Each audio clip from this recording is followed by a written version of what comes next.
And this will hit just beyond the goal line as it's into the end zone for a touchback. Cincinnati now ready to take the field. And that last drive, a long drive, but not just that. They had a great air attack going. Do they stick with that? I would think that they would, because if they were confident enough to do it on the last drive, starting backed up in their own territory, why would you change anything? They've got to be confident about what they're presenting and continue to do so. Yeah, because the secondary, they really look clueless. And that was amazing because that drive went and went, no adjustments, and no big plays by the defense to knock the ball away. Here's Joe Mixon as they start on the ground. Give him 5 on the carry there, and it'll be second down. Well, Brandon, pace comes into play now because they've got the advantage. They've got the football, but they've got to be very careful about what speed they're going to play. You know, my music teacher back in New Paltz, Mrs. Bythema Bagley, used to say, don't go prestissimo when you really want to go largo. And what she meant by that is don't go too fast when you really want to go at a nice, slow, deliberate pace. I am speechless. I am without speech. And they work this well upfield across the 45. That good for 22 and a first down. Well, it is our business to analyze what we saw out there. And on that play, I saw a defense staying in base, not taking a chance, not blitzing in a situation when they absolutely need the football back. That's either a case of overthinking it or not thinking it through. If you do blitz, do you have to be careful about where you're coming from, or are you just coming from all angles? You have to be careful about where you're coming from, obviously. But at this stage, you have to take a few chances as well.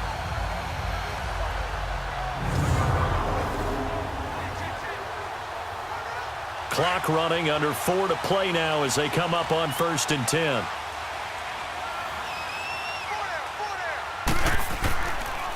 Dalton with a give here to Mixon. And he'll fight his way forward to about the 48-yard line. Credit him with a 1-yard gain there to make it 2nd and 9.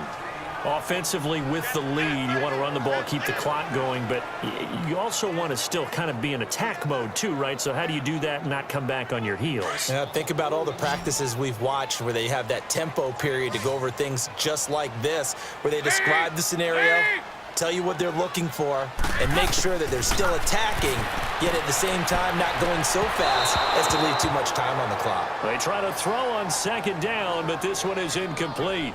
A pretty good coverage there, and both of these defenses, they've had good coverage throughout this one. No doubt about it, and in today's NFL, where we're used to a bit more scoring, this feels almost like a well-pitched game in baseball on both sides where the tension continues to build. Who's going to make the big play?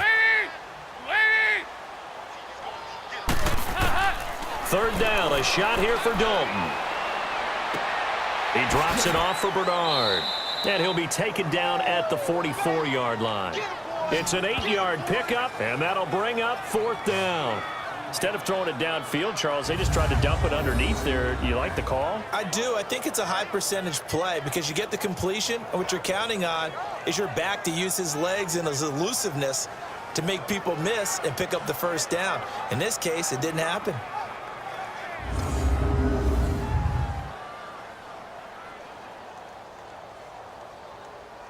Here's Kevin Huber now, as he should be able to pin him back. Oh, they come after him, and it's blocked. Now it's scooped up, and this is a live football. Well, they were ecstatic to get the stop and get the ball back. Now they get that punt blocked. Here we go. And what that play does is anyone who is teetering on the fence on their sideline, wondering about winning the game, it brings them squarely back on the side of, yes, we can get this done.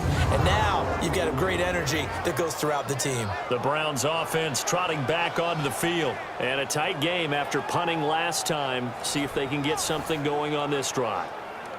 As they head to the field now, with the game this close, you've got to feel there's a sense of urgency for them going on offense right now. But they have to do it without letting panic creep in and affect their play.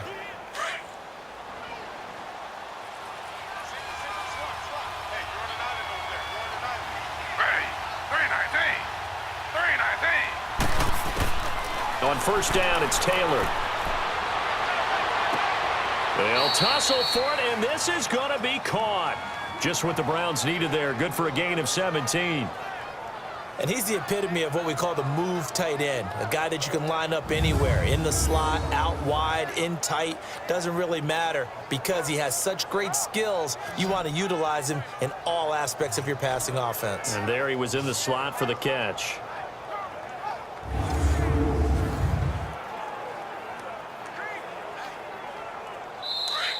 Time for a break. We'll come back for the electrifying conclusion after this.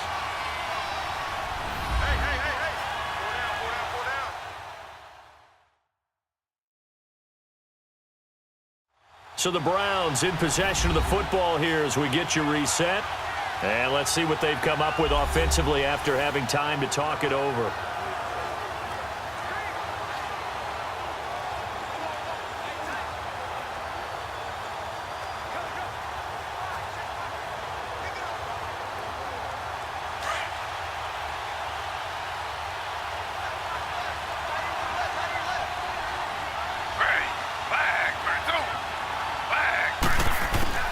Now Taylor on first down. Open space. Oh, no, he lost the football. And the Bengals grab it. And a big turnover there as his guys will get the football back. And they were hoping to get down there, get the score, and get this thing into overtime. How deflating. Absolutely. I mean, let's face it, heartbreaking. They had an opportunity, had a chance, and probably were feeling pretty good about what was going on, and that was taken away from them by their own mistake. Yeah, the opportunity squashed. Cincinnati now ready to take the field. They have the lead, obviously, late in the game. I guess the good news for them is if for some reason they would make a mistake, a field goal does the opposition no good. Everyone loves to have a little bit of a cushion, and that helps you immeasurably. But the bottom line is, do all the things that you're taught in order to close out the game. Don't even let that become an issue. Yeah, but still a one-possession game. This one not fully over yet.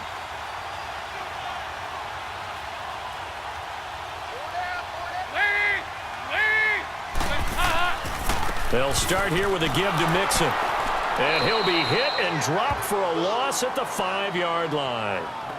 And now a timeout called defensively by the Browns, as they'll talk things over prior to this upcoming second down play.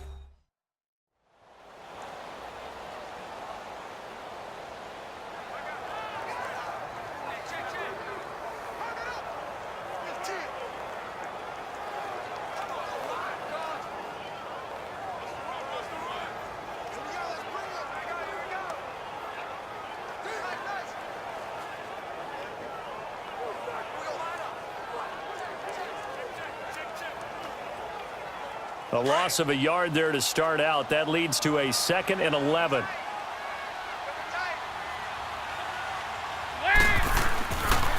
Again, it's Mixon. Looking for a seam, but finding none. He'll get back to the line of scrimmage, and that's it.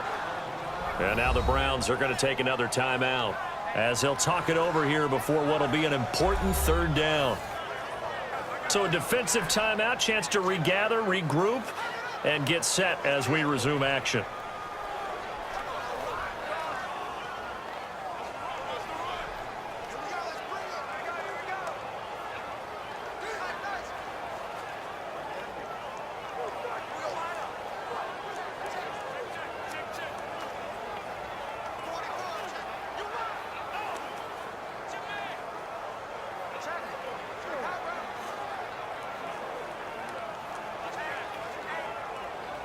Now the Bengals on 3rd down. They've hit 2 for 4 thus far. This is 3rd and 11.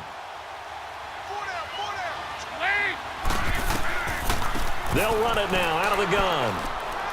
And a short gain here as he gets it up only to about the 6. And now we're going to get a timeout here called by the defense, as they'll head to the sideline and talk over what to do next.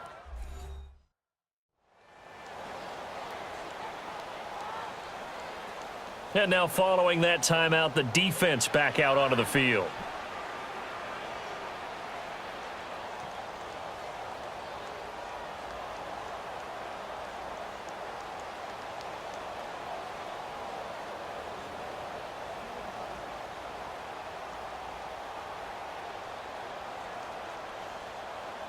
Here's Kevin Huber now.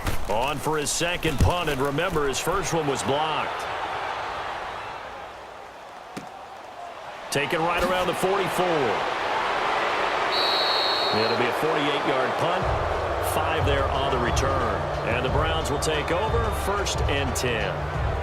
Tyrod Taylor now gears up to lead his offense again. This is something we've seen many times over the course of his career. Can he pull off another fourth-quarter comeback?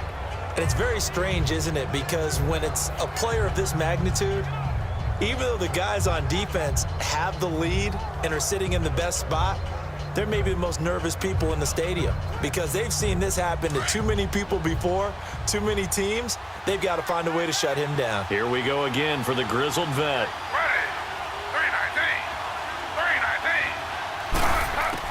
They'll look to throw. And he's got the hook up to Landry. And he'll get it down to the 47 here. 5 yards on the catch there, brings up 2nd down. The Browns trying to get back and set quickly here, time ticking away. Back to throw. Throwing the out route, incomplete. It's Gordon, and he is tackled inside the 40, not quite to the 35. Taylor on target to Gordon for a Cleveland first. Back to throw. It's incomplete. Took a shot, couldn't connect.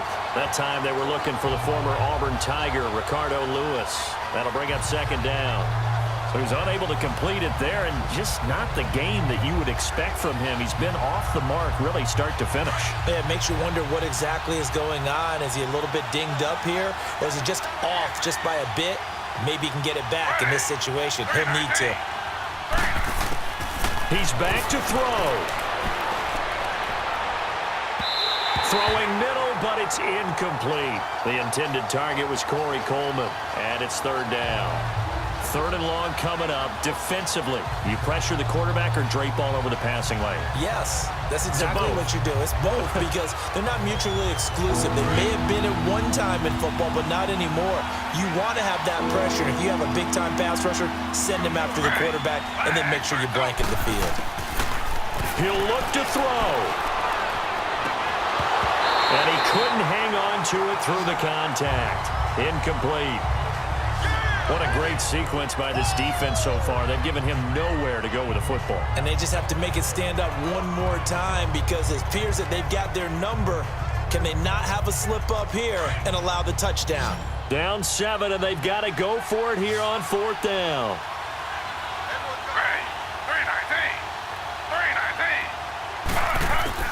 As expected, they're going for it to keep the drive alive.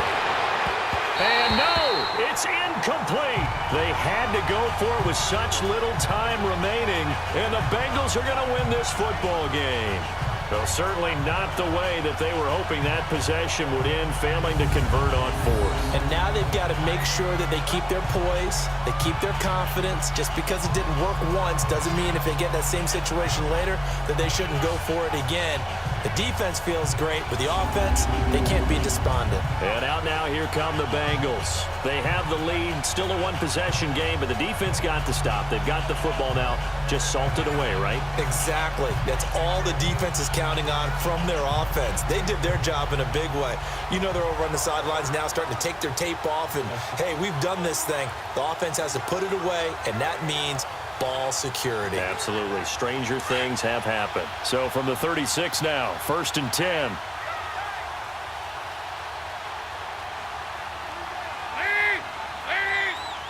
The Bengals go down to a knee in the victory formation. I don't know about you, partner, but watching them take the knee there and finish this one off, I feel like I'm going to be sore tomorrow. This was one bruising affair. Low scoring, but my kind of football. Not a work of art, but maybe in your world, a little bit of a work of art. You like the defensive side. I thought it was pretty. I can't help myself. I thought it was pretty. And it ends in a kneel down as the clock rolls down to zeros. Well, Charles, the old saying, the old cliche, if you will, points at a premium. That certainly applied here, didn't it? And that almost felt like opened up a time capsule, didn't it? Old school football, low scoring, close game, What a way to finish it up. You loved it, didn't you? I You certainly loved did. the defenses. I certainly did. Brought back the images of the game of old.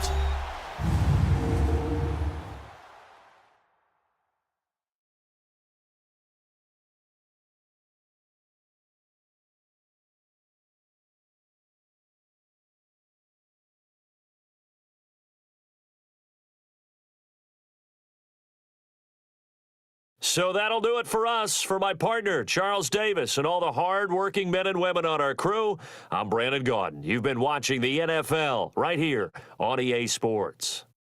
It's a win for the Bengals as we say so long from Cincinnati.